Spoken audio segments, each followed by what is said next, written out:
Bonjour à tous, bienvenue sur notre nouveau live, sur notre nouveau concept Parle-moi d'eux. C'est une toute nouvelle idée qu'on vient d'avoir. On vous propose tous les vendredis pendant le confinement à 18h une petite discussion de 10 minutes avec un jeune du plateau qui vient nous parler d'un projet, d'une envie, d'une passion, tout plein de choses. Et donc aujourd'hui on reçoit Juliette. Donc je vais me présenter, moi c'est Nils, toujours du Point Information Jeunesse à Lagopop Maison des Habitants. Et je suis ravi d'être avec vous ce soir. Bonjour à tous, moi c'est Léo, animateur jeunesse à Lagopop aussi, je travaille avec Nils. Je m'occupe de tout ce qui est initiative des jeunes. Et c'est pour ça, aujourd'hui, on a invité Juliette qui a un peu voyagé dans sa vie et qui était bien chaud de nous parler voilà, ce que ça lui apporte, de nous faire découvrir un peu sa passion. Donc Juliette, je vais te laisser la parole, tu peux te présenter rapidement et puis nous en dire un peu plus. Bonjour, merci de m'accueillir. Donc moi c'est Juliette, j'ai 18 ans, je suis étudiante. J'ai grandi sur le plateau du Vercors à Villars et je suis actuellement étudiante à l'université à Grenoble en sciences humaines appliquées en deuxième année. Et effectivement, j'aime beaucoup le voyage. J'ai développé le goût du voyage depuis que j'ai, on va dire, commencé à voyager. Je suis pas forcément partie très loin. Ça, mes premiers voyages, ça a été des voyages donc, scolaires, avec le collège puis avec le lycée. Tu peux nous dire où t'es partie? Ouais, alors je suis partie. Enfin, ça a été surtout avec mon lycée. Je suis partie. J'ai eu la chance de faire trois voyages scolaires. Je suis partie en Bosnie-Herzégovine. Je suis partie dans un échange avec des correspondants. Donc, on est allé une semaine en Bosnie et ensuite les correspondants bosniens sont venus une semaine. C'était vraiment fabuleux. Ensuite, je suis partie à Venise puisque j'avais pris l'option art plastique et qu'on est allé, on est donc allé découvrir à Venise pendant une semaine une exposition d'art à la Biennale de Venise. Et je suis partie à Paris également pour la Biennale. C'est une expo qui a lieu tous les 4 ans. Ok. Et donc ça, c'était vraiment ton premier voyage? Ouais, vraiment, ouais, les premiers voyages à l'international où il y avait vraiment, on va dire, un échange, quoi, avec les autochtones, enfin, surtout en Bosnie-Herzégovine, puisque c'est un pays qui est forgé d'histoire et d'histoire récente. Et donc, c'était très intéressant de pouvoir partager l'histoire de ce pays avec des gens locaux, quoi, qui carrément. Ok. Les mieux placés pour témoigner. Et après, je suis partie de moi-même. Donc là, je suis pas partie encore à l'international seule, on va dire, par mes propres moyens. Mais je suis partie en France. J'aime beaucoup voyager de manière, on va dire, dématérialisée, enfin, avec le moins de... Ok. À la route, tu peux le dire, hein. Ouais, voilà, à la route. Avec le pouce comme vous l'avez derrière vous et sur la route. Et un sac à dos, un pouce et c'est parti, quoi. C'est ça, et des bons potes. Et des bons potes. Je crois que c'est pas ça l'expression, Nils.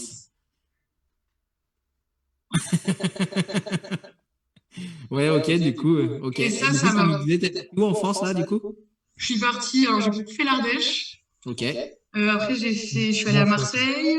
Je suis allée à Cassis, à côté de Marseille. Ok. Et puis voilà, ouais, surtout l'Ardèche en fait. Enfin, quand je pars vraiment, on va dire en route avec sac à dos, ça a été surtout en Ardèche, principalement dans un petit village qui s'appelle les Vences, qui est vraiment très très très sympa. Les gens sont très accueillants. Sud de l'Ardèche. Ouais, ouais, l'Ardèche un peu. L'Ardèchois, il connaît bien. Ouais, c'est. Ah ouais. Mais le Nord aussi est très sympa, mais le Sud touristique est aussi, enfin, c'est différent. Et j'ai vraiment développé, en fait, j'ai adoré partir comme ça sans rien, parce que ça a été vraiment une expérience hyper enrichissante par rapport aux relations humaines, en fait, parce que quand on se rend compte que quand on part avec rien, eh ben, en fait, il faut que nous arriver des choses positives, puisqu'on n'a rien et on peut que avoir plus, et que les gens, en fait, ils nous tendent la main bien plus qu'on le pense. Enfin, en tout cas, pour ma part, ça a été une découverte assez positive puisque les gens qui nous prenaient en stop, les gens qui nous côtoyaient dans la rue, au marché, etc., nous ont toujours tendu la main, nous ont aidés, nous ont donné des indications pour trouver des bons spots. Et ils nous ont accueillis chez eux et c'était vraiment, j'ai vraiment été très très contente. Content, enrichissant, c'est ça? Très enrichissant. Bah, on n'a rien du tout, du coup, les gens, ils nous apportent beaucoup de choses. Et je pense que dans la vie en général, les gens, ils nous apportent beaucoup de choses, mais on s'en rend pas forcément compte. Parce que vu qu'on a notre petit confort, disons qu'on n'y fait pas forcément attention. Alors que là, un petit rien, on va dire, dans notre vie quotidienne, et bah, c'est quelque chose en fait d'énorme quand on n'a rien, quoi. Ouais, ok. Et c'est beau, quoi. Et justement, si tu avais un moment à retenir parmi les voyages que tu as pu réaliser, qu'est-ce que... Un ou plusieurs, hein, si tu n'es pas obligé d'en choisir un seul, mais... C'est si c'est un moment où donc on arrive dans un petit village en Ardèche. J'étais avec deux amis et on était même quatre et donc on faisait des groupes de deux pour faire du stop et il commençait à faire tard. Il fallait qu'on trouve un endroit pour planter nos tentes. Ouais. Il faut savoir que c'est pas autorisé de camper là-bas en juillet-août et du coup on voulait trouver un endroit un peu isolé. Et en fait le soir on n'avait pas regardé la météo mais il prévoyait de l'orage. Et en fait, il y a un tracteur, un homme sur un tracteur qui est passé, qui s'est arrêté et qui nous a dit bah, venez monter. Puis on était là, bah, on veut bien, mais on peut pas, parce que genre, on est quatre, on a dans le sac, on peut pas monter sur le tracteur. Et du coup, il nous a dit bah, écoutez, je vais chercher ma voiture et puis si vous êtes encore là, je vous prends. Et au final, on s'est fait prendre entre-temps en stop. On nous a indiqué un super endroit. On a planté nos tentes. Et donc, on n'a plus jamais revu cette personne. Et en fait, le lendemain, il y a un homme qui est arrivé. Donc, on était au bord d'une rivière. Il y a un homme qui est arrivé en face de la rivière, qui nous a vus et qui était hyper content de nous voir alors qu'on ne connaissait pas. Et il s'est déshabillé. Il a traversé la rivière. Et nous, on ne comprenait pas. Et en fait, il nous a dit que c'était le frère de cet homme de la veille sur le tracteur. Et qu'en fait, ils nous avaient cherché ah ouais. la nuit dernière parce qu'ils avaient vu qu'il y avait de l'orage et du coup, ils ne voulaient pas nous laisser dormir dehors et ils voulaient nous inviter chez eux. Dis et donc, donc. c'était une famille en fait qui vivait sur un terrain à 99% en autarcie. Enfin, vraiment, c'était... Enfin, en autosuffisance, c'était vraiment... ils avaient un super projet et ils voulaient nous inviter chez eux. Et du coup, le gars, en fait, par pur hasard, le lendemain, nous a retrouvés. Et j'ai trouvé ça magnifique, quoi. Enfin, c'était... Grave. C'était des coïncidences et une volonté hyper cool, quoi. Ouais, touchant, c'est génial comme anecdote. Grave. Et mais surtout que la plus anecdote, c'est quand même c'est mis nul, quoi. C'est une anecdote, en effet. Le détail à retenir. non, mais c'était... Quand on voyage, on peut voir des hommes tout nus. Et après, en plus, ce garçon, il nous a... Du coup, il est resté avec nous. En fait, il a passé toute l'après-midi avec nous et il nous a demandé si on savait comment attraper des serpents. Et du coup, on lui a dit que... Et en fait, il nous a montré et il a soulevé peut-être une vingtaine de pierres et il a trouvé un serpent et il nous a mis le serpent dans nos mains. Et dis donc.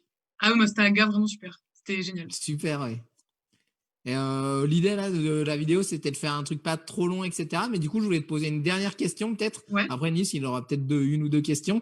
Mais justement, qu'est-ce que tu donnerais comme conseil à des gens qui n'ont jamais trop voyagé, mais qui pourraient être intéressés, tu vois? Et qu'est-ce que tu pourrais donner comme conseil si moi, demain, je me dis j'aimerais bien même voyager en France comme tu as fait, tu vois? Bah, je pense c'est vraiment une histoire d'un déclic. C'est un déclic parce que ça fait peur à tout le monde de s'aventurer dans un endroit qu'on connaît pas, avec des gens qu'on connaît pas. Mais en fait, c'est vraiment aller au-delà. Enfin, je pense que si je peux donner un conseil, c'est de vaincre sa peur en y allant. Et en fait, une fois qu'on est parti, les gens qu'on va croiser sur notre chemin vont toujours nous orienter et je pense qu'on arrive toujours au final à destination et toujours épanoui. Il faut vraiment juste se lancer et vaincre sa peur et aussi accepter l'aide de l'autre. Parce qu'on a beaucoup de mal. Aujourd'hui, je trouve que les relations humaines, elles sont un peu polluées par plein... Enfin, pas polluées, mais un peu, comment dire... dégradé peut-être par Je peux plein le dire, de pollué. normes. Ouais, non, mais par plein de normes qu'on a entre nous. On a toujours l'impression de gêner l'autre, de lui faire perdre son temps, alors qu'en fait, je pense qu'il faut vraiment accepter l'aide de l'autre et ne pas avoir peur de déranger. Et c'est là Ok, que arrive le vrai partage, quoi. ok, ça marche. Nils, toi, tu avais peut-être une ou deux dernières questions? Bah ouais, moi une question c'est pourquoi t'as cette ça peut paraître bête, mais qu'est-ce qui te donne envie de partir voyager? Pourquoi tu dis c'est quoi qui est bien dans le voyage? Donc j'ai compris que quand on part, faut savoir rencontrer les autres, y aller, il y a toujours plein de choses à découvrir, mais à la base, pourquoi t'as toujours envie d'y retourner et de repartir? C'est Bah, c'est un sentiment en moi que j'ai pas dans ma routine quotidienne, quoi, qu'on ne sait pas ce qui va nous arriver le lendemain. C'est un peu laisser place au hasard. Enfin, j'aime beaucoup. On part et soit on a une destination, soit on n'en a pas. Mais dans tous les cas, on sait pas ce qui va nous arriver.